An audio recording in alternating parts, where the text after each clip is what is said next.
ಒಂದು ಇಂಪಾರ್ಟೆಂಟ್ ಕೆಲಸದ ಮೀಟಿಂಗ್ ನಂತರ ಸಿಇಒ ಜಾಕ್ ಆಫೀಸ್ ಪಾರ್ಟಿಯಲ್ಲಿ ಸ್ವಲ್ಪ ರಿಲ್ಯಾಕ್ಸ್ ಆಗಿ ಸಮಯ ಕಳೆಯುತ್ತಾನೆ.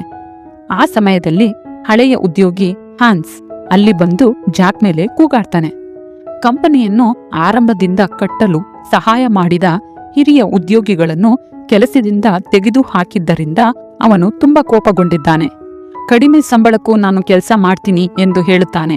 ಆದರೆ ಜಾಕ್ ಅವನನ್ನು ಮರಳಿ ತೆಗೆದುಕೊಳ್ಳುವುದಿಲ್ಲ. ಆಗ ಹ್ಯಾನ್ಸ್ ಗನ್ ತೆಗೆದು ಜಾಕ್ ಸುಳ್ಳುಗಾರನೆಂದು ಆರೋಪಿಸುತ್ತಾನೆ. ಜಾಕ್ ಅವನನ್ನು ಸ್ವಲ್ಪ ಶಾಂತವಾಗಿರಲು ಕೇಳುತ್ತಾನೆ ಮತ್ತು ಇವರು ಎಲ್ಲರೂ ಅವನ ಸ್ನೇಹಿತರು ಎಂದು ಹೇಳುತ್ತಾನೆ. ಇತ್ತೀಚೆಗೆ ತನ್ನ ಹೆಂಡತಿಗೆ ಗರ್ಭಪಾತವಾಗಿರುವ ವಿಷಯವನ್ನೂ ಸಹ ಹೇಳುತ್ತಾನೆ. ಇದರಿಂದ ನಿರಾಶೆಗೊಂಡಿದ್ದ ಹ್ಯಾನ್ಸ್ ತನ್ನನ್ನು ತಾನೇ ಶೂಟ್ ಮಾಡಿಕೊಳ್ಳುತ್ತಾನೆ ಮತ್ತು ಅವನ ರಕ್ತ ಜಾಕ್ ಮುಖದ ಮೇಲೆ ಚಿಮ್ಮುತ್ತದೆ. ಕೆಲವೇ ಕ್ಷಣಗಳ ನಂತರ ಜಾಕ್ ತನ್ನ ಹೆಂಡತಿ ಆಮಿಗೆ ಕರೆ ಮಾಡಿ, ನಾನು ನಿನ್ ಜೊತೆ ಹೆಚ್ಚು ಸಮಯ ಕಳೆಯಕ್ಕಾಗ್ಲಿಲ್ಲ, ನನ್ನನ್ನು ಕ್ಷಮಿಸು ಮತ್ತು ನಾನ್ ನಿನ್ನನ್ನು ತುಂಬಾ ಪ್ರೀತಿಸ್ತೀನಿ ಎಂದು ಹೇಳುತ್ತಾನೆ. ಆ ರಾತ್ರಿ ಜಾಕ್ ಬಾರಿನಲ್ಲಿ ಇದ್ದಾಗ ಜೂಲಿಯಾ ಮತ್ತು ಬಾರ್ಟೆಂಡರ್ ನಡುವೆ ಜಗಳವಾಡುವುದನ್ನು ನೋಡ್ತಾನೆ. ಅವಳನ್ನು ಶಾಂತಗೊಳಿಸಲು ಅವಳಿಗೆ ಒಂದು ಡ್ರಿಂಕ್ ಖರೀದಿಸ್ತಾನೆ. ಇಬ್ಬರು ಸ್ವಲ್ಪ ಹೊತ್ತು ಮಾತನಾಡುತ್ತಾರೆ. ಜಾಕ್ ನಾಳೆ ಆಮಿಯ ಜೊತೆ ದೊಡ್ಡ ಯೋಜನೆಗಳಿವೆ ಎಂದು ಹೇಳುತ್ತಾನೆ. ಜೂಲಿಯಾ ಅವನೊಂದಿಗೆ ಫ್ಲರ್ಟ್ ಮಾಡುತ್ತಿರುವುದನ್ನು ಗಮನಿಸಿದ ಜಾಕ್ ಅವಳನ್ನು ತಿರಸ್ಕರಿಸಿ, ನಾನು ನನ್ನ ಹೆಂಡತಿ ಆಮಿಯನ್ನು ತುಂಬಾ ಪ್ರೀತಿಸ್ತೀನಿ ಎಂದು ಹೇಳುತ್ತಾನೆ. ಮುಂದಿನ ದಿನ ಜಾಕ್ ಮತ್ತು ಆಮಿ ಒಟ್ಟಿಗೆ ರಜೆಗೆ ಹೋಗುತ್ತಾರೆ. ಕಾರಿನಲ್ಲಿ ಹೋಗುತ್ತಿರುವಾಗ ಜಾಕ್ಗೆ ಒಂದು ಅನ್ನೋನ್ ನಂಬರಿಂದ ಮೆಸೇಜ್ ಬರುತ್ತೆ. ನಿನ್ನೆ ರಾತ್ರಿ ನನಗೆ ತುಂಬಾ ಇಷ್ಟವಾಯಿತು. ಅದಕ್ಕೆ ಜಾಕ್ ನೀವ್ಯಾರು ಎಂದು ಕೇಳುತ್ತಾನೆ. ಈ ವಿಷಯ ಆಮಿಗೆ ಗೊತ್ತಾಗಬಾರದು ಎಂದರೆ 5 ಲಕ್ಷ ಯೂರೋ ಬೇಡಿಕೆಯನ್ನಿಟ್ಟು ಕೊನೆಯ ಮೆಸೇಜ್ನಲ್ಲಿ ಜೂಲಿಯಾ ಹೆಸರಿನ ಲಿಂಕ್ ಇರುತ್ತದೆ. ಇದಕ್ಕೆ ಜಾಕ್ ನನ್ನ ವಕೀಲರು ನೋಡ್ಕೊಳ್ತಾರೆ ಎಂದು ಹೇಳುತ್ತಾನೆ. ಆ ರಾತ್ರಿ ಹೋಟೆಲ್ನಲ್ಲಿ ರೂಮ್ ಸರ್ವೀಸಿಗೆ ಬಾಗಿಲು ತೆರೆದಾಗ ಯಾರೋ ಅವರನ್ನು ನೋಡುತ್ತಿರುವಂತೆ ಅವನಿಗೆ ಅನಿಸುತ್ತದೆ. ಆದರೆ ಆ ವ್ಯಕ್ತಿ ಸಡನ್ ಆಗಿ ಕಾಣೆಯಾಗ್ತಾನೆ. ನಂತರ ಜೂಲಿಯಾ ಮತ್ತೆ ಮೆಸೇಜ್ಗಳನ್ನು ಕಳಿಸ್ತಾಳೆ. ಆದರೆ ಜಾಕ್ ಅದನ್ನು ಕಡೆಗಣಿಸಿ ಆಮಿಯ ಜೊತೆ ಡಿನ್ನರ್ ಮಾಡುತ್ತಾನೆ. ಅವಳೊಂದಿಗೆ ಸ್ವಲ್ಪ ಹತ್ತಿರವಾಗಲು ಪ್ರಯತ್ನಿಸುತ್ತಾನೆ. ಆದರೆ ಅವಳು ಇನ್ನೂ ಸಿದ್ಧವಾಗಿಲ್ಲ ಎಂದು ಹೇಳುತ್ತಾಳೆ. ಮುಂದಿನ ದಿನ ಈ ಜೋಡಿ ಹ್ಯಾರಿ ಎಂಬುವನನ್ನು ಬೇಟೆ ಮಾಡುತ್ತಾರೆ. ಅವನು ಇವರನ್ನು ಹಾಟ್ ಏರ್ ಬಲೂನ್ ಪ್ರಯಾಣಕ್ಕೆ ಕರ್ಕೊಂಡು ಹೋಗುತ್ತಾನೆ. ಹ್ಯಾರಿ ನಿಯಮಗಳನ್ನು ವಿವರಿಸುತ್ತಿರುವಾಗ ಮತ್ತೊಬ್ಬ ಲೇಡಿ ಬರುತ್ತಾಳೆ. ಜಾಕ್ ಅವಳನ್ನು ನೋಡಿ ಶಾಕ್ ಆಗ್ತಾನೆ, ಏಕೆಂದರೆ ಅವಳು ಜೂಲಿಯಾ ಫ್ರೆಂಡ್ಲಿಯಾಗಿ ಪರಿಚಯವಾಗ್ತಾಳೆ. ಜಾಕ್ ಗೊತ್ತೇ ಇಲ್ಲ ಅನ್ನೋ ತರ ನಟಿಸ್ತಾಳೆ. ಹಾಗೆಯೇ ಜಾಕ್ ಕೂಡ ಜೂಲಿಯಾ ಗೊತ್ತೇ ಇಲ್ಲ ಅನ್ನೋ ತರ ನಟಿಸ್ತಾನೆ. ಬುಕ್ಕಿಂಗ್ 2 ಜನರಿಗೆ ಇದ್ದರೂ ಜೂಲಿಯಾ ನನ್ನ ಸ್ನೇಹಿತ ಬರಲಿಲ್ಲ ಎಂದು ಹೇಳುತ್ತಾಳೆ. ಇದರಿಂದ ಕಿರಿಕಿರಿಗೊಂಡ ಜಾಕ್ ನಾವಿಲ್ಲಿಂದ ಹೊರಟು ಹೋಗೋಣ ಎಂದು ಆಮಿಗೆ ಹೇಳುತ್ತಾನೆ. ಆದರೆ ಆಮಿ ಮೋಸ್ಟ್ಲಿ ಜಾಕ್ ಏರ್ ಬಲೂನ್ನಲ್ಲಿ ಹೋಗೋದಕ್ಕೆ ಭಯಪಡುತ್ತಿದ್ದಾನೆ ಎಂದು ಅನಿಸಿ ಅವಳೇ ಅವನನ್ನು ಉಳಿಯಲು ಒಪ್ಪಿಸುತ್ತಾಳೆ. ಎಲ್ಲರೂ ತಮ್ಮ ತಮ್ಮ ಸ್ಥಳದಲ್ಲಿ ನಿಂತ ನಂತರ ಬಲೂನ್ ಆಕಾಶಕ್ಕೆ ಎದ್ದೇಳುತ್ತದೆ. ಬಲೂನ್ನ ಶಬ್ದ ಜೋರಾಗುತ್ತಿರುವಾಗ ಜಾಕ್ ಜೂಲಿಯಾವನ್ನು ನೀನಿಲ್ಲೇನ್ ಮಾಡ್ತಿದ್ಯಾ ಎಂದು ಕೇಳ್ತಾನೆ. ಜೂಲಿಯಾ ಹೇಳ್ತಾಳೆ, ಹಣ ಈಗ್ಲೇ ಕೊಟ್ಟರೆ ಎಲ್ಲರೂ ಈ ಪ್ರಯಾಣವನ್ನು ಆನಂದಿಸಬಹುದು ಎಂದು ಜಾಕ್ಗೆ ಹೇಳುತ್ತಾಳೆ.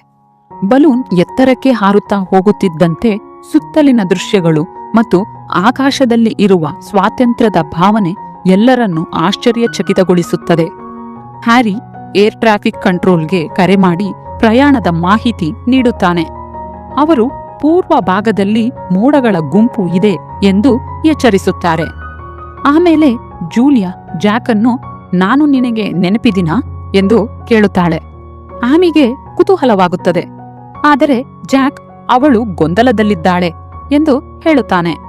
ಹ್ಯಾರಿ ತನ್ನ ಬೆಲ್ಟ್ನಲ್ಲಿ ಇಟ್ಟುಕೊಂಡಿದ್ದ ಚಾಕುವಿನಿಂದ ಶಾಂಪೇನ್ ಬಾಟಲ್ ತೆರೆದು ಎಲ್ಲರಿಗೂ ಪಾನೀಯ ನೀಡುತ್ತಾನೆ. ಟೋಸ್ಟ್ ನಂತರ ಮಹಿಳೆಯರು ಮಾತುಕತೆ ಆರಂಭಿಸುತ್ತಾರೆ. ಆಮಿ ಜೂಲಿಯಾದ ಕೆಲಸದ ಬಗ್ಗೆ ಕೇಳುತ್ತಾಳೆ. ಜೂಲಿಯಾ ಹಣ ಕೊಡಬೇಕಾದವರನ್ನು ಕಿರಿಕಿರಿ ಮಾಡುವುದು ನನ್ನ ಕೆಲಸ ಎಂದು ಹೇಳುತ್ತಾಳೆ.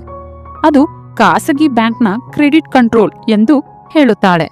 ವಾತಾವರಣದಲ್ಲಿ ಒತ್ತಡ ಕಾಣಿಸಿಕೊಂಡಾಗ ಹ್ಯಾರಿ ದೃಶ್ಯಗಳ ಬಗ್ಗೆ ಮಾತನಾಡಿ ಇಲ್ಲಿ ಇರುವುದರಿಂದ ಸಮಸ್ಯೆಗಳಿಂದ ದೂರವಾಗಬಹುದು ಎಂದು ಹೇಳುತ್ತಾನೆ. ತಾನು ಮೊದಲು ನೌಕಾಪಡೆಯಲ್ಲಿ ಕೆಲಸ ಮಾಡುತ್ತಿದ್ದೆ, ನಿವೃತ್ತಿಯಾದ ನಂತರ ಈ ಬಲೂನ್ ಹಾರಾಟ ಪ್ರಾರಂಭಿಸಿದಿನಿ ಎಂದು ಹೇಳ್ತಾನೆ. ಇದಕ್ಕೆ ಸಂಬಳ ಕೂಡ ಸಿಗುತ್ತದೆ ಎಂದು ಹಾಸ್ಯವಾಗಿ ಹೇಳಿದಾಗ ಜೂಲಿಯಾ ನಗುತ್ತಾಳೆ. ಇದರಿಂದ ಅವರಿಬ್ಬರಿಗೂ ಕಿರಿಕಿರಿಯಾಗುತ್ತದೆ. ನಂತರ ಹ್ಯಾರಿ ಹಾಡಲು ಪ್ರಾರಂಭಿಸುತ್ತಾನೆ. ಎಕೋ ಕಾರಣದಿಂದ ಅವನ ಧ್ವನಿ ತುಂಬಾ ಸುಂದರವಾಗಿ ಕೇಳುತ್ತದೆ. ಅವನು ಆಮಿಯನ್ನು ಕೂಡ ಪ್ರಯತ್ನಿಸಲು ಪ್ರೇರೇಪಿಸುತ್ತಾನೆ.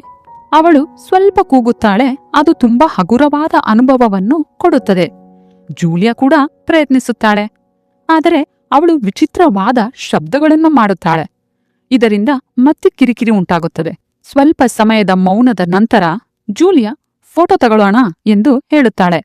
ಅವಳು ಸಂತೋಷದಿಂದಿರುವ ಜೋಡಿಯ ಕೆಲವು ಫೋಟೋಗಳನ್ನು ಮತ್ತು ಹ್ಯಾರಿಯ ಜೊತೆ ಒಂದು ಸೆಲ್ಫಿ ತೆಗೆದುಕೊಳ್ಳುತ್ತಾಳೆ. ಆಮಿ ಕೂಡ ಹ್ಯಾರಿಯ ಜೊತೆ ಸೆಲ್ಫಿ ತೆಗೆದುಕೊಳ್ಳುತ್ತಿದ್ದಾಗ ಜಾಕ್ ಜೂಲಿಯಾಳನ್ನು, ನಿನಗೆ ಈ ಟ್ರಿಪ್ ಇಷ್ಟವಾಗುತ್ತಿದ್ಯಾ ಎಂದು ಕೇಳುತ್ತಾನೆ. ಅದಕ್ಕೆ ಜೂಲಿಯಾ, ನಿನ್ನೆ ರಾತ್ರಿಗಿಂತ ಇದ್ರೂ ಬೆಟರ್ ಎಂದು ಹೇಳಿ ತನ್ನ ಮತ್ತು ಹ್ಯಾರಿಯ ಫೋಟೋ ತೆಗೆದುಕೋ ಎಂದು ಕೇಳುತ್ತಾಳೆ. ಜಾಕ್ ಅವಳ ಫೋನ್ ಹಿಡಿದಾಗ, ಹಣ ಕೊಡು, ಇಲ್ಲದಿದ್ದರೆ ಜೀವನ ಪೂರ್ತಿ ಪಶ್ಚಾತ್ತಾಪ ಪಡ್ತೀಯಾ ಎಂಬ ಮೆಸೇಜ್ ಕಾಣಿಸುತ್ತದೆ. ಸ್ವಲ್ಪ ಹೊತ್ತಿನಲ್ಲಿ ಬಲೂನ್ ಬೆಟ್ಟಗಳತ್ತ ಹತ್ತಿರವಾಗತೊಡಗುತ್ತದೆ. ಅಪಘಾತ ತಪ್ಪಿಸಲು ಹ್ಯಾರಿ ಅದನ್ನು ಇನ್ನಷ್ಟು ಎತ್ತರಕ್ಕೆ ತೆಗೆದುಕೊಳ್ಳುತ್ತಾನೆ. ಜೂಲಿಯಾ ಮತ್ತೆ ಜಾಕ್ಗೆ ಇದನ್ನ ಬೇಗನೆ ಸರಿ ಮಾಡಬೇಕು ಎಂದು ಹೇಳುತ್ತಾಳೆ. ಆಮಿಗೆ ಏನಾಗ್ತಿದೆ ಅನ್ನೋದು ಅರ್ಥವಾಗದೆ ಜಾಕ್ಗೆ ಕೇಳುತ್ತಾಳೆ. ವಾತಾವರಣ ತುಂಬಾ ಟೆನ್ಷನ್ ಆಗುತ್ತಿದೆ ಎಂದು ತಿಳಿದ ಹ್ಯಾರಿ, ಎಲ್ಲರೂ ಶಾಂತವಾಗಿ ದೃಶ್ಯವನ್ನು ಆನಂದಿಸೋಣ ಎಂದು ಹೇಳುತ್ತಾನೆ. ಆಮಿ ಮತ್ತೆ ಕೇಳುವಷ್ಟರಲ್ಲಿ ಆಕಸ್ಮಿಕವಾಗಿ ಒಂದು ಹಕ್ಕಿ ಅವಳ ತಲೆಯ ಮೇಲೆ ಹಾರುತ್ತದೆ. ಅವಳು ತುಂಬಾ ಬೆಚ್ಚಿ ಬೀಳುತ್ತಾಳೆ, ಆದರೆ ಗಾಯವಾಗುವುದಿಲ್ಲ. ಹ್ಯಾರಿ ಅದನ್ನು ನೋಡಿ ಉತ್ಸಾಹದಿಂದ, ಇದು ಗೋಲ್ಡನ್ ಈಗಲ್, ತುಂಬಾ ಅಪರೂಪದ ಹಕ್ಕಿ, ಇದನ್ನು ನೋಡುವುದು ಒಳ್ಳೆಯ ಲಕ್ಷಣ ಎಂದು ಹೇಳುತ್ತಾನೆ. ಕೋಪಗೊಂಡ ಜೂಲಿಯಾ, ಬಲೂನ್ ಹಿಂದ್ಗಡೆ ತಿರುಗಿಸಿ ಎಂದು ಹ್ಯಾರಿಗೆ ಹೇಳುತ್ತಾಳೆ. ಆದರೆ ಅವನು, ಇಲ್ಲಿ ಮಧ್ಯದಲ್ಲಿ ಲ್ಯಾಂಡ್ ಆಗೋಕೆ ಆಗೋದಿಲ್ಲ, ಹಿಂತಿರುಗೋಕೆ ಗಾಳಿ ಹರಿವುಗಳನ್ನು ಬಳಸಬೇಕು, ಇನ್ನೂ ಅರ್ಧ ಗಂಟೆ ಬೇಕು ಎಂದು ಹೇಳುತ್ತಾನೆ. ಮತ್ತೆ ಜಾಕ್ ಕಡೆ ತಿರುಗಿ ಜೂಲಿಯಾ ನಿನ್ನೆ ರಾತ್ರಿ ಅವನು ಕೊಟ್ಟ ಡ್ರಿಂಕ್ ಬಗ್ಗೆ ಮಾತನಾಡುತ್ತಾಳೆ. ಜಾಕ್ ಎಲ್ಲವನ್ನೂ ನಿರಾಕರಿಸುತ್ತಿದ್ದಂತೆ ಜೂಲಿಯಾ ಆಮಿಗೆ, ನೀವು ಮಗುವನ್ನು ಕಳೆದುಕೊಂಡ ನಂತರ ನೀವಿಬ್ಬರು ಹತ್ತಿರವಾಗಿಲ್ಲ ಅನ್ನೋದು ನನಗೆ ಗೊತ್ತು ಎಂದು ಹೇಳುತ್ತಾಳೆ. ಇದರಿಂದ ಸಿಕ್ಕಿ ಹಾಕಿಕೊಂಡ ಜಾಕ್, ನಾನು ಸ್ವಲ್ಪ ಡ್ರಿಂಕ್ಸ್ಗೆ ಹೊರಟಿದ್ದೆ ಅಷ್ಟೇ ಎಂದು ಒಪ್ಪಿಕೊಳ್ಳುತ್ತಾನೆ. ಆದರೆ ಅದನ್ನು ಅಪರಿಚಿತಳಿಗೆ ಹೇಳಿದ್ದಕ್ಕೆ ಆಮಿಗೆ ನೋವಾಗುತ್ತದೆ. ಜೂಲಿಯಾ, ನಾನು ಅಪರಿಚಿತ ಅಲ್ಲ, ಜಾಕ್ ನನ್ನ ಜೊತೆ ಹತ್ತಿರವಾಗಿದ್ದ ಎಂದು ಹೇಳುತ್ತಾಳೆ. ಜಾಕ್ ತಕ್ಷಣವೇ ಅದನ್ನು ನಿರಾಕರಿಸುತ್ತಾನೆ. ಆಗ ಜೂಲಿಯಾ ಅವನ ಬಗ್ಗೆ ಮತ್ತು ಜನ್ಮ ಗುರುತು ಬಗ್ಗೆ ಹೇಳಿ ಅವನ ಶರ್ಟ್ ಎತ್ತಿ ಅದನ್ನು ತೋರಿಸುತ್ತಾಳೆ. ಈಗ ಆಮಿಗೆ ನಂಬಿಕೆ ಬರುತ್ತದೆ. ಆದರೆ ಜಾಕ್ ಇನ್ನೂ ನಿರಾಕರಿಸುತ್ತಲೇ ಇರುತ್ತಾನೆ. ಈ ಸಮಯದಲ್ಲಿ ಹ್ಯಾರಿ ಎಲ್ಲರನ್ನೂ ಶಾಂತಗೊಳಿಸಲು ಪ್ರಯತ್ನಿಸುತ್ತಾನೆ. ಆದರೆ ಕೋಪಗೊಂಡ ಜಾಕ್ ಅವನ ಮೇಲೆ ಕಿರುಚುತ್ತಾನೆ. ನಂತರ ಆಮಿ, ಜೂಲಿಯಾ ಇಲ್ಯಾಕಿದ್ದಾಳೆ ಎಂದು ಜಾಕ್ಗೆ ಕೇಳುತ್ತಾಳೆ. ಜಾಕ್, ನಾನು ಅವಳ ಜೊತೆ ಒಂದು ಡ್ರಿಂಕ್ ತೆಗೆದುಕೊಂಡಿದ್ದೆ ಅಷ್ಟೇ, ಈಗ ಅವಳು ಹಣಕ್ಕಾಗಿ ನನ್ನನ್ನು ಹಿಂಬಾಲಿಸುತ್ತಿದ್ದಾಳೆ. ಜನ್ಮ ಗುರುತು ಸೋಷಿಯಲ್ ಮೀಡಿಯಾ ಫೋಟೋಗಳಿಂದ ತಿಳಿದಿರಬಹುದು ಎಂದು ಹೇಳುತ್ತಾನೆ. ಈ ನಡುವೆ ವಾಗ್ವಾದ ನಡೆಯುತ್ತಿರಲು ಹ್ಯಾರಿಯ ಸಾಧನದಲ್ಲಿ ಅಲಾರಂ ಬರುತ್ತದೆ. ಅವರು ತುಂಬಾ ಎತ್ತರಕ್ಕೆ ಹಾರುತ್ತಿದ್ದಾರೆ ಎಂದು ತಿಳಿದು ಅವನು ಒಂದು ವೆಂಟ್ ತೆರೆಯುತ್ತಾನೆ. ಜೂಲಿಯಾ ಅದನ್ನು ನಿಲ್ಲಿಸು ಎಂದು ಹೇಳುತ್ತಾಳೆ, ಆದರೆ ಅವನು ಅದನ್ನು ಕೇಳುವುದಿಲ್ಲ. ಅವಳು ಅವನ ಚಾಕುವನ್ನು ತೆಗೆದುಕೊಂಡು, ಜಾಕ್, ಇದರಿಂದ ತಪ್ಪಿಸಿಕೊಳ್ಳುವುದಿಲ್ಲ ಎಂದು ಹೇಳುತ್ತಾಳೆ. ತಕ್ಷಣ ಹ್ಯಾರಿ ಸಹಾಯಕ್ಕಾಗಿ ಕರೆ ಮಾಡಲು ಪ್ರಯತ್ನಿಸುತ್ತಾನೆ. ಆದರೆ ಜೂಲಿಯಾ ರೇಡಿಯೋ ಕೇಬಲ್ಗಳನ್ನು ಕತ್ತರಿಸುತ್ತಾಳೆ. ಬಲೂನ್ ಇನ್ನೂ ಎತ್ತರಕ್ಕೆ ಹಾರುತ್ತಲೇ ಇರುತ್ತದೆ. ಹ್ಯಾರಿ, ಇದನ್ನು ತಕ್ಷಣ ಸರಿಪಡಿಸಬೇಕು, ಇಲ್ಲದಿದ್ದರೆ ಆಕ್ಸಿಜನ್ ಕಡಿಮೆಯಾಗಿ ನಾವು ಸಾಯುತ್ತೇವೆ ಎಂದು ಹೇಳುತ್ತಾನೆ. ಆಮಿಗೂ ಅವರು ತುಂಬಾ ಎತ್ತರದಲ್ಲಿದ್ದಾರೆ ಅನ್ನೋದು ಗೊತ್ತಾಗಿ ಹ್ಯಾರಿಗೆ ಸಮಸ್ಯೆ ಸರಿಪಡಿಸಲು ಬಿಡು ಎಂದು ಜೂಲಿಯಾಳನ್ನು ಬೇಡಿಕೊಳ್ಳುತ್ತಾಳೆ. ಹ್ಯಾರಿ ರಸ್ಸಿಯನ್ನು ಹಿಡಿದು ಕೆಲಸ ಮಾಡಲು ಹೋಗುವಾಗ ಜೂಲಿಯಾ ಅವನನ್ನು ತಡೆಯಲು ಪ್ರಯತ್ನಿಸುತ್ತಾಳೆ. ಅದೇ ಸಮಯದಲ್ಲಿ ಜಾಕ್ ಅವಳ ಮೇಲೆ ಜಿಗಿದು ಹಿಡಿಯುತ್ತಾನೆ. ಹ್ಯಾರಿಯು ಸಹಾಯ ಮಾಡುತ್ತಾನೆ. ಇಬ್ಬರು ಸೇರಿ ಅವಳನ್ನು ಬ್ಯಾಸ್ಕೆಟ್ನ ಅಂಚಿನ ಬಳಿ ಹಿಡಿದು ಅವಳಿಂದ ಆಯುಧ ತೆಗೆದುಕೊಳ್ಳಲು ಪ್ರಯತ್ನಿಸುತ್ತಾರೆ. ಈ ಗಲಾಟೆಯಲ್ಲಿ ಬಲೂನ್ ಜೋರಾಗಿ ಅಲ್ಲಾಡುತ್ತದೆ. ಜೂಲಿಯಾ ಕೆಮ್ಮಲು ಪ್ರಾರಂಭಿಸುತ್ತಾಳೆ. ಇದರಿಂದ ಜಾಕ್ ಗಮನ ಬೇರೆಡೆ ಹೋಗುತ್ತದೆ. ಅದನ್ನು ಬಳಸಿಕೊಂಡು ಅವಳು ಅವನನ್ನು ಹಿಂಬದಿಗೆ ಎಳೆಯುತ್ತಾಳೆ. ನಂತರ ಅವಳು ಒಂದು ಉದ್ದವಾದ ಸಾಧನ ಹಿಡಿದು ಮತ್ತೆ ದಾಳಿ ಮಾಡಲು ಯತ್ನಿಸುತ್ತಾಳೆ. ಇಬ್ಬರು ಪುರುಷರು ಸೇರಿ ಅವಳನ್ನು ಮತ್ತೆ ಬ್ಯಾಸ್ಕೆಟ್ಗೆ ಒತ್ತುತ್ತಾರೆ. ಜಾಕ್ ಅವಳ ಕೈಗೆ ಬಲವಾಗಿ ಹೊಡೆದು ಚಾಕು ಕೆಳಗೆ ಬಿದ್ದಂತೆ ಮಾಡುತ್ತಾನೆ. ಆದರೆ ಅವಳಿಂದ ಆ ಸಾಧನವನ್ನು ತೆಗೆದುಕೊಳ್ಳಲು ಹೋಗುವಾಗ ಬರ್ನರ್ಗೆ ತಾಗುತ್ತದೆ. ಅದರಿಂದ ಬೆಂಕಿ ಭಾರಿಯಾಗಿ ಎದ್ದುಕೊಂಡು ಅವಳ ದೇಹದ ಮೇಲೆ ಹರಡುತ್ತದೆ. ಜೂಲಿಯಾ ಭಯದಿಂದ ಕಿರುಚುತ್ತಾಳೆ. ಆಮಿ ತಕ್ಷಣ ಅವಳ ಜಾಕೆಟ್ ತೆಗೆಸಲು ಸಹಾಯ ಮಾಡಿ ಒಂದು ಕಂಬಳಿಯಿಂದ ಮುಚ್ಚುತ್ತಾಳೆ. ಹ್ಯಾರಿ ತನ್ನ ಫೈರ್ ಎಕ್ಸ್ಟಿಂಗ್ವಿಷರ್ ತೆಗೆದುಕೊಂಡು ಬೆಂಕಿಯನ್ನು ಬೇಗ ಆರಿಸುತ್ತಾನೆ. ಆದರೆ ಈ ಎಲ್ಲಾ ಸಮಯದಲ್ಲಿ ಜಾಕ್ ಮುಖ ತಿರುಗಿಸಿಕೊಂಡೇ ಇರುತ್ತಾನೆ. ಇದಾದ ನಂತರ ಬಲೂನ್ನಿಂದ ಕಪ್ಪು ಹೊಗೆ ಹೊರಬರುತ್ತದೆ. ಬ್ಯಾಸ್ಕೆಟ್ನಿಂದ ಬೂದಿ ಕೆಳಗೆ ಬೀಳಲು ಶುರುವಾಗುತ್ತದೆ. ಬಲೂನ್ ಇನ್ನು ಮೇಲಕ್ಕೆ ಏರುತ್ತಲೇ ಇದೆ.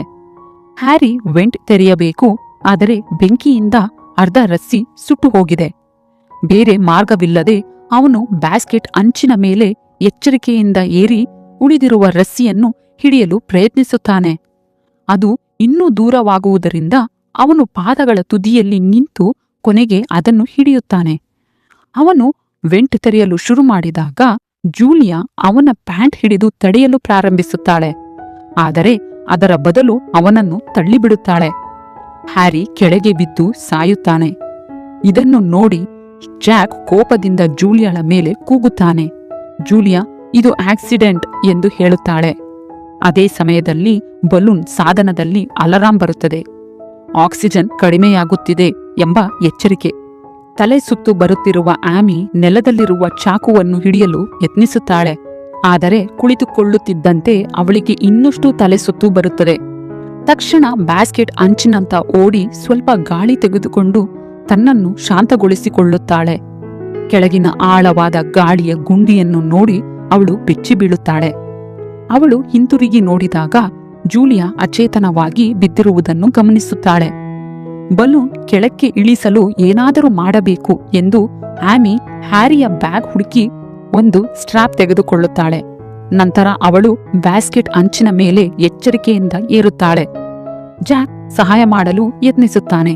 ಆದರೆ ಆಕ್ಸಿಜನ್ ಕೊರತೆಯಿಂದ ಅವನು ಅಚೇತನವಾಗುತ್ತಾನೆ. ಆಮಿ ನಿಧಾನವಾಗಿ ಬರ್ನರ್ ಮೇಲೆ ಏರಿ ಬೀಳದಂತೆ ಬಿಗಿಯಾಗಿ ಹಿಡಿದುಕೊಳ್ಳುತ್ತಾಳೆ. ಅವಳ ದೇಹ ಬ್ಯಾಸ್ಕೆಟ್ ಹೊರಗೆ ಅಪಾಯಕರವಾಗಿ ವಾಲುತ್ತದೆ. ರಸ್ಸಿಯನ್ನು ತಲುಪಲು ಪ್ರಯತ್ನಿಸುವಾಗ ಆಕ್ಸಿಜನ್ ಕೊರತೆಯಿಂದ ಅವಳು ಮೂರ್ಛೆ ಹೋಗುತ್ತಾಳೆ. ಅವಳ ದೇಹ ಕೆಳಗೆ ಜಾರಲು ಶುರುವಾಗುತ್ತದೆ. ಬೀಳುವಷ್ಟರಲ್ಲಿ ಅದೃಷ್ಟವಶಾತ್ ಅವಳು ಸರಿಯಾದ ಸಮಯದಲ್ಲಿ ಎಚ್ಚರವಾಗುತ್ತಾಳೆ ಮತ್ತು ತನ್ನನ್ನು ಉಳಿಸಿಕೊಳ್ಳುತ್ತಾಳೆ. ಕೊನೆಗೆ ಅವಳು ರಸ್ಸಿಯನ್ನು ಹಿಡಿದು ವೆಂಟ್ ತೆರೆಯುತ್ತಾಳೆ. ಬಲೂನ್ ಕೆಳಕ್ಕೆ ಇಳಿಯಲು ಶುರುವಾಗುತ್ತದೆ. ನಂತರ ಸುಟ್ಟ ರಸ್ಸಿಗೆ ಸ್ಟ್ರಾಪ್ ಕಟ್ಟಿ ಮುಂದಿನ ಬಾರಿ ಸುಲಭವಾಗಿ ತಲುಪಲು ವ್ಯವಸ್ಥೆ ಮಾಡುತ್ತಾಳೆ. ಆಮೇಲೆ ಆಮಿ ಜಾಕ್ ಅನ್ನು ಎಚ್ಚರಗೊಳಿಸಿ ತನ್ನ ಫೋನ್ ನೋಡುತ್ತಾಳೆ. ಆದರೆ ಸಿಗ್ನಲ್ ಇಲ್ಲ. ಜಾಕ್ ಮತ್ತೊಂದು ಸ್ಟ್ರಾಪ್ ಬಳಸಿ ಜೂಲಿಯಾದ ಕೈಗಳನ್ನು ಕಟ್ಟಿ ಅವಳ ಬಾಯನ್ನು ಮುಚ್ಚುತ್ತಾನೆ. ನಂತರ ಜೂಲಿಯಾ ಸುಳ್ಳು ಹೇಳುತ್ತಿದ್ದಾಳೆ ಎಂದು ಹೇಳಿ ಸೋಷಿಯಲ್ ಮೀಡಿಯಾದಲ್ಲಿ ಇದ್ದ ತಮ್ಮ ಬೀಚ್ ಫೋಟೋಗಳನ್ನು ತೋರಿಸುತ್ತಾನೆ. ಅಲ್ಲಿ ಅವನ ಜನ್ಮ ಗುರುತು ಬಗ್ಗೆ ತಿಳಿದುಕೊಂಡಿರಬಹುದು ಎಂದು ಆಮಿಗೆ ಹೇಳುತ್ತಾನೆ. ಆ ಸಮಯದಲ್ಲಿ ಬಲೂನ್ ಮತ್ತೆ ಬೆಟ್ಟಗಳ ಕಡೆಗೆ ಹೋಗುತ್ತಿರುವುದನ್ನು ಗಮನಿಸುತ್ತಾರೆ. ಅಂದರೆ ಡಿಕ್ಕಿ ಹೊಡೆಯುವ ಸಾಧ್ಯತೆ ಇದೆ. ಅವರಿಗೆ ಮೇಲಕ್ಕೆ ಹೋಗಬೇಕು.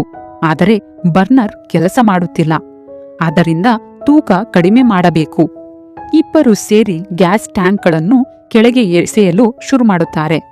ಈ ವೇಳೆ ಬೆಂಕಿಯಿಂದ ಬ್ಯಾಸ್ಕೆಟ್ ಕೆಳಭಾಗ ಹಾನಿಯಾಗಿರುವುದನ್ನು ಗಮನಿಸುತ್ತಾರೆ. ಆಮಿ ಒಂದು ಟ್ಯಾಂಕ್ ಉಳಿಸೋಣ ಎಂದು ಹೇಳುತ್ತಾಳೆ. ಆದರೆ ಜಾಕ್ ಮೊದಲು ಡಿಕ್ಕಿ ತಪ್ಪಿಸೋದು ಮುಖ್ಯ ಎಂದು ಹೇಳುತ್ತಾನೆ. ಹಠಾತ್ ಬಲೂನ್ ಬೆಟ್ಟಕ್ಕೆ ತಾಗುತ್ತದೆ ಮತ್ತು ಬದಿಯಿಂದ ಸ್ಲೈಡ್ ಆಗುತ್ತಾ ಹಾರುತ್ತದೆ. ಕಲ್ಲುಗಳಿಗೆ ತಾಗಿ ನಾಶವಾಗುತ್ತದೆ ಎಂದು ಇಬ್ಬರು ಭಯಪಡುತ್ತಾರೆ. ಆದರೆ ಅದೃಷ್ಟವಶಾತ್ ಬಲೂನ್ ಮುಂದೆ ಸಾಗುತ್ತಲೇ ಇರುತ್ತದೆ ಮತ್ತು ಅವರು ತಪ್ಪಿಸಿಕೊಳ್ಳುತ್ತಾರೆ. ಸುರಕ್ಷಿತವಾದ ನಂತರ ಜಾಕ್ ಗಮನಿಸುತ್ತಾನೆ, ಬಲೂನ್ನಲ್ಲಿ ಈಗ ಒಂದು ರಂಧ್ರವಾಗಿದೆ. ನಂತರ ಆಮಿ ಜೂಲಿಯಾಗೆ ಸ್ವಲ್ಪ ನೀರು ಕೊಡುತ್ತಾಳೆ. ಮತ್ತೆ ವಾಗ್ವಾದ ಶುರುವಾಗಲು ಹೋಗುತ್ತದೆ. ಆದರೆ ಅಷ್ಟರಲ್ಲಿ ಬಲೂನ್ ದಟ್ಟ ಮೋಡಗಳ ಮಧ್ಯೆ ಹಾರುತ್ತದೆ. ಆಮಿ ದಿಕ್ಕು ಗಮನಿಸುತ್ತಿದ್ದಾಗ ಜಾಕ್ ಜೂಲಿಯಾಳನ್ನು ನನ್ನೆನ್ನೇ ಏಕೆ ಟಾರ್ಗೆಟ್ ಮಾಡಿದ್ದೀಯಾ ಎಂದು ಕೇಳುತ್ತಾನೆ. ಜೂಲಿಯಾ ಗುಪ್ತವಾಗಿ ಚಾಕುವಿನತ್ತ ಕೈ ಚಾಚುತ್ತಾ ಜಾಕ್ನ ಗಮನ ಬೇರೆಡೆ ತಿರುಗಿಸಲು ಒಂದು ಸತ್ಯ ಹೇಳುತ್ತಾಳೆ. ನಾನು ಹ್ಯಾನ್ಸ್ನ ಮಗಳು. ನನ್ನ ತಂದೆಯ ಸಾವಿಗೆ ನೀನೇ ಕಾರಣ ಎಂದು ಆರೋಪಿಸುತ್ತಾಳೆ. ಜಾಕ್, ಅದು ಬಿಸ್ನೆಸ್ ನಿರ್ಧಾರ. ನಾನು ಹ್ಯಾನ್ಸ್ಗೆ ಚೆನ್ನಾಗಿ ಹಣ ಕೊಟ್ಟಿದ್ದೆ ಎಂದು ಹೇಳುತ್ತಾನೆ. ಇದರಿಂದ ಜೂಲಿಯಾ ಇನ್ನಷ್ಟು ಕೋಪಗೊಂಡು, ನಿನ್ನ ಅಹಂಕಾರದಿಂದ ಮಾತಾಡುತ್ತಿದ್ದೀಯಾ? ಹ್ಯಾನ್ಸ್ 40 ವರ್ಷ ದುಡಿದ, ಆದರೆ ನೀನು ಹಣವನ್ನು ಸಿಕ್ಕಿಸಿಕೊಂಡವನು ಎಂದು ಹೇಳುತ್ತಾಳೆ. ಹಠಾತ್ ಅವಳು ಜಾಕ್ ಮೇಲೆ ಹಾರಿ ಅವನ ಭುಜದಲ್ಲಿ ಚಾಕುವಿನಿಂದ ಇರಿತ ಮಾಡುತ್ತಾಳೆ. ಆಮಿ ಅವಳನ್ನು ಎಳೆದು ದೂರ ಮಾಡುತ್ತಾಳೆ.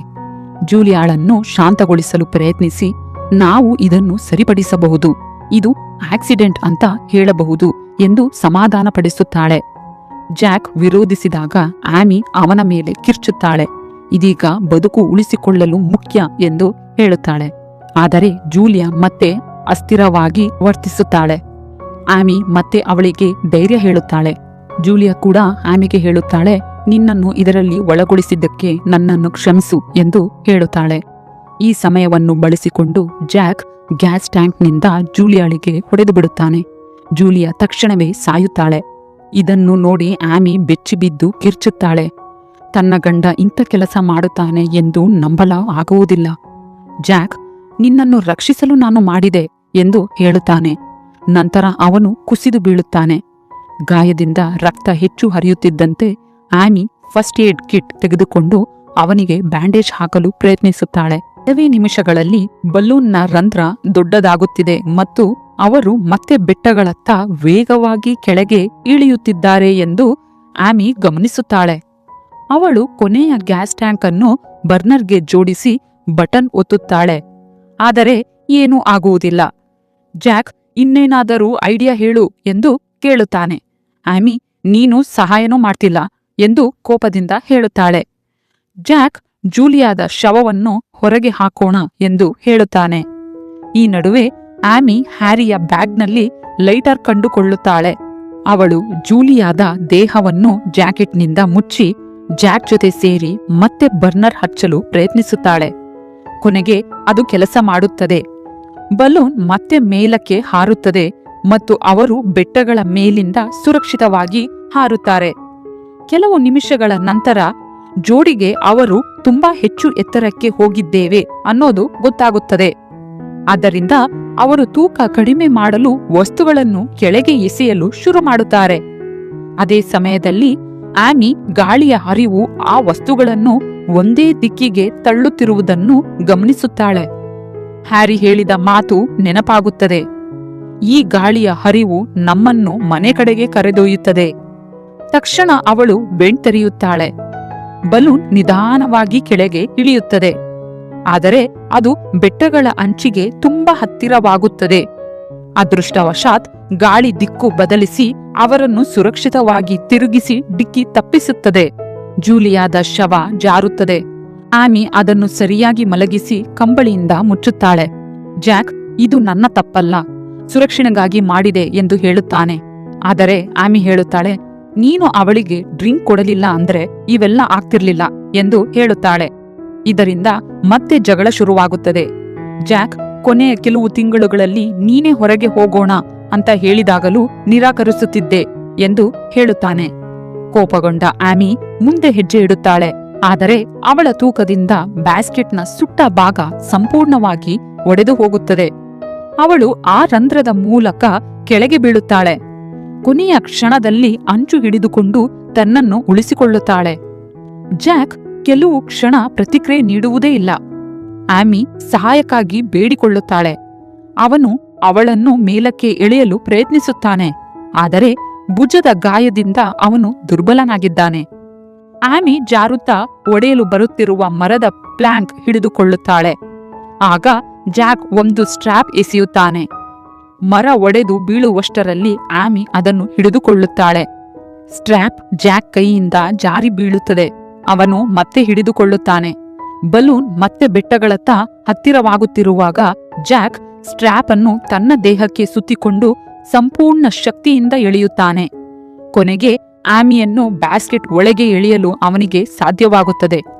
ಆಮಿ ನನ್ನನ್ನು ಉಳಿಸಲು ಯಾಕೆ ತಡ ಮಾಡಿದೆ ಎಂದು ಕೇಳುತ್ತಾಳೆ. ಜಾಕ್ ನಾನು ಶಾಕ್ನಲ್ಲಿ ಇದ್ದೆ ಎಂದು ಹೇಳುತ್ತಾನೆ. ಸ್ವಲ್ಪ ಸಮಯದ ನಂತರ ಬಲೂನ್ ಬಿರುಗಾಳಿಯತ್ತ ಸಾಗುತ್ತದೆ. ರಂಧ್ರ ದೊಡ್ಡದಾಗುತ್ತಿರುವುದರಿಂದ ಗಾಳಿ ಹೊರಹೋಗುತ್ತಿದೆ. ಆದ್ದರಿಂದ ವೇಗ ಹೆಚ್ಚುತ್ತಿದೆ ಎಂದು ಅವರಿಗೆ ಗೊತ್ತಾಗುತ್ತದೆ. ಮಳೆ ಮತ್ತು ಜೋರಾದ ಗಾಳಿಯಲ್ಲಿ ಇಬ್ಬರು ಬರ್ನರ್ ಮೇಲಕ್ಕೆ ಏರುತ್ತಾರೆ. ಜಾಕ್ ಬೆಂಬಲವಾಗಿ ನಿಂತುಕೊಳ್ಳುತ್ತಾನೆ. ಆಮಿ ಅವನ ಭುಜದ ಮೇಲೆ ನಿಂತು ರಂಧ್ರ ತಲುಪಲು ಪ್ರಯತ್ನಿಸುತ್ತಾಳೆ. ಗಾಳಿ ಅವಳನ್ನು ಜೋರಾಗಿ ಅಲುಗಾಡಿಸುತ್ತದೆ. ಅವಳು ಬೀಳುವ ಹಂತಕ್ಕೆ ಬರುತ್ತಾಳೆ. ಆದರೆ ಬಹಳ ಪ್ರಯತ್ನದ ನಂತರ ಅವಳು ಒಡೆದ ಫ್ಯಾಬ್ರಿಕ್ ತುಂಡನ್ನು ಹಿಡಿದು ಸ್ಟ್ರ್ಯಾಪ್ ಬಳಸಿ ಅದನ್ನು ಕಟ್ಟುತ್ತಾಳೆ. ಆಮಿ ಕೆಳಗೆ ಇಳಿಯುವಾಗ ತೇವವಾದ ಬಟ್ಟೆಯಿಂದ ಜಾರಿ ಬೀಳುತ್ತಾಳೆ. ಜಾಕ್ ಅವಳನ್ನು ಹಿಡಿದುಕೊಳ್ಳುತ್ತಾನೆ. ನಂತರ ಇಬ್ಬರು ಬ್ಯಾಸ್ಕೆಟ್ಗೆ ಹಿಂತಿರುಗಿ ಬರ್ನರ್ ಹಚ್ಚುತ್ತಾರೆ. ಅದೃಷ್ಟವಶಾತ್ ಬಲೂನ್ ಬಿರುಗಾಳಿಯಿಂದ ಹೊರಬರುತ್ತದೆ. ಬ್ಯಾಸ್ಕೆಟ್ ಸ್ವಲ್ಪ ಬೆಟ್ಟಕ್ಕೆ ತಾಗುತ್ತದೆ. ಆದರೆ ದೊಡ್ಡ ಹಾನಿ ಇಲ್ಲದೆ ಅವರು ತಪ್ಪಿಸಿಕೊಳ್ಳುತ್ತಾರೆ. ಒಂದು ತೆರವಾದ ಮೈದಾನ ಮೇಲಾಗಿ ಹಾರುತ್ತಿರುವಾಗ ಜಾಕ್ ತನ್ನ ಫೋನ್ ನೋಡುತ್ತಾನೆ. ಇನ್ನು ಸಿಗ್ನಲ್ ಇಲ್ಲ. ಆಮಿಗೆ ಒಂದು ಅನುಮಾನ ಬರುತ್ತದೆ. ಜೂಲಿಯಾ ಜಾಕ್ನ ಸಾಕ್ಸ್ ಬಗ್ಗೆ ಹೇಗೆ ತಿಳಿದಳು? ಅದು ಸೋಷಿಯಲ್ ಮೀಡಿಯಾದಲ್ಲಿ ಇಲ್ವಲ್ಲ ಎಂದು ಅವಳು ಜೂಲಿಯಾದ ದೇಹವನ್ನು ಹುಡುಕಲು ಶುರು ಮಾಡುತ್ತಾಳೆ. ಇದರಿಂದ ಜಾಕ್ ಗಾಬರಿಯಾಗುತ್ತಾನೆ. ಅವನು ಗುಪ್ತವಾಗಿ ಅವಳ ಫೋನನ್ನು ಬ್ಯಾಸ್ಕೆಟ್ನ ರಂಧ್ರದಿಂದ ಕೆಳಗೆ ತಳ್ಳಿಬಿಡುತ್ತಾನೆ. ನಂತರ ಆಮಿ ಜಾಕ್ ಫೋನ್ ತೆಗೆದುಕೊಂಡು ಜೂಲಿಯಾದ ಮೆಸೇಜ್ಗಳನ್ನು ನೋಡುತ್ತಾಳೆ. ಆ ಲಿಂಕ್ ತೆರೆಯುತ್ತಿದ್ದಂತೆ ಜೂಲಿಯಾ ಮತ್ತು ಜಾಕ್ ನಡುವಿನ ಅನೈತಿಕ ವಿಡಿಯೋ ಕಾಣಿಸುತ್ತದೆ. ಅದರಲ್ಲಿ ಆಫೀಸ್ನಲ್ಲಿ ನಡೆದ ವಿಚಾರಗಳ ಬಗ್ಗೆ ಮಾತನಾಡುತ್ತಾರೆ. ಜಾಕ್ ಹ್ಯಾನ್ಸ್ ಅನ್ನು ಅವಮಾನಿಸುತ್ತಾನೆ. ಅವನು ವ್ಯರ್ಥ, ಅವನನ್ನು ತೆಗೆದುಹಾಕಬೇಕು ಎಂದು ಹೇಳುತ್ತಾನೆ. ಇದನ್ನು ನೋಡಿ ಆಮಿ ನೀನು ಯಾರನ್ನಾದರೂ ನಿಜವಾಗಿಯೂ ಕಾಳಜಿ ಪಟ್ಟಿದ್ದೀಯಾ ಎಂದು ಕೇಳುತ್ತಾಳೆ. ಅದಕ್ಕೆ ಜಾಕ್ ನನಗೆ ಕುಟುಂಬ ಬೇಕು, ಆದರೆ ನೀನು ನನಗೆ ಅದನ್ನು ಕೊಡಲಾರೆ ಎಂದು ಹೇಳುತ್ತಾನೆ.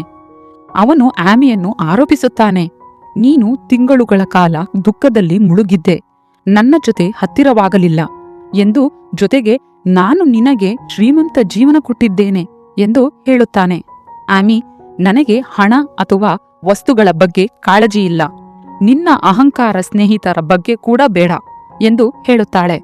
ಅದಕ್ಕೆ ಜಾಕ್ ನೀನು ಕೃತಜ್ಞೆ, ನಾನಿಲ್ಲದೆ ನೀನು ಶೌಚಾಲಯಗಳನ್ನು ಸ್ವಚ್ಛಗೊಳಿಸುತ್ತಿದ್ದೆ ಎಂದು ಅವಮಾನಿಸುತ್ತಾನೆ. ಇದರಿಂದ ಆಮಿಗೆ ಅವನ ನಿಜ ಸ್ವಭಾವ ಗೊತ್ತಾಗುತ್ತದೆ. ಆಗ ಅವಳು ಹೇಳುತ್ತಾಳೆ, ನನಗೆ ಡಿವೋರ್ಸ್ ಬೇಕು, ಕಂಪನಿಯ ಶೇರಲ್ಲಿ ಅರ್ಧವನ್ನು ತೆಗೆದುಕೊಳ್ಳುತ್ತೇನೆ ಎಂದು ಹೇಳುತ್ತಾಳೆ. ಜಾಕ್ ಹತ್ತಿರ ಬಂದು ನೀನು ನನ್ನನ್ನು ಬಿಡಲು ಸಾಧ್ಯವಿಲ್ಲ ಎಂದು ಹೇಳುತ್ತಾನೆ. ಆಗ ಆಮಿ ಅವನನ್ನು ತಳ್ಳುತ್ತಾಳೆ. ಅವನು ರಂಧ್ರದಿಂದ ಕೆಳಗೆ ಬೀಳುತ್ತಾನೆ. ಅವನು ಬ್ಯಾಸ್ಕೆಟ್ ಹಿಡಿದುಕೊಂಡು ನನ್ನನ್ನು ಉಳಿಸು ಎಂದು ಬೇಡಿಕೊಳ್ಳುತ್ತಾನೆ. ಆದರೆ ಕೈ ಜಾರುತ್ತದೆ. ಕೊನೆಯ ಕ್ಷಣದಲ್ಲಿ ಸ್ಟ್ರ್ಯಾಪ್ ಹಿಡಿದುಕೊಂಡು ತನ್ನನ್ನು ಉಳಿಸಿಕೊಳ್ಳುತ್ತಾನೆ. ಆಮಿ ಅವನನ್ನು ನೋಡುತ್ತಾಳೆ. ಅವನು ಒಂದೆಡೆ ಸಹಾಯ ಕೇಳುತ್ತಾನೆ, ಇನ್ನೊಂದೆಡೆ ಅವಳ ಜೀವನ ಹಾಳು ಮಾಡುತ್ತೇನೆ ಎಂದು ಬೆದರಿಸುತ್ತಾನೆ. ಕೊನೆಗೆ ಜೂಲಿಯಾದ ಶವವನ್ನು ರಂಧ್ರದಿಂದ ಕೆಳಗೆ ತಳ್ಳುತ್ತಾಳೆ. ಅದು ಜಾಕ್ಗೆ ತಾಗಿ ಅವನು ಕೆಳಗೆ ಬಿದ್ದು ಸಾಯುತ್ತಾನೆ. ಅಳುತ್ತಾ ಇರುವ ಆಮಿ ಜಾಕ್ ಕೊಟ್ಟ ನೆಕ್ಲೆಸ್ ಮತ್ತು ತನ್ನ ಮದುವೆ ಉಂಗುರಗಳನ್ನು ಕೆಳಗೆ ಎಸೆಯುತ್ತಾಳೆ. ಕೊನೆಗೆ ಬಲೂನ್ ಒಂದು ಕಾಡಿನ ಪ್ರದೇಶಕ್ಕೆ ತಲುಪುತ್ತದೆ. ಕೆಲವು ಮರಗಳ ನಡುವೆ ಹಾರಿದ ನಂತರ ನಿಧಾನವಾಗಿ ಹುಲ್ಲಿನ ಮೇಲೆ ಲ್ಯಾಂಡ್ ಆಗುತ್ತದೆ. ಆಮಿ ಹೊರಗೆ ಇಳಿದು ಬರ್ನರ್ ಹಚ್ಚಿ ಸಂಪೂರ್ಣ ಬಲೂನ್ಗೆ ಬೆಂಕಿ ಹಚ್ಚಿ ಅಲ್ಲಿಂದ ನಡೆದು ಹೋಗುತ್ತಾಳೆ. ಈ ವಿಡಿಯೋ ಇಷ್ಟವಾದರೆ ಲೈಕ್ ಮಾಡಿ, ಕಮೆಂಟ್ ಮಾಡಿ ಮತ್ತು ಸಬ್ಸ್ಕ್ರೈಬ್ ಮಾಡಿ. ಧನ್ಯವಾದಗಳು.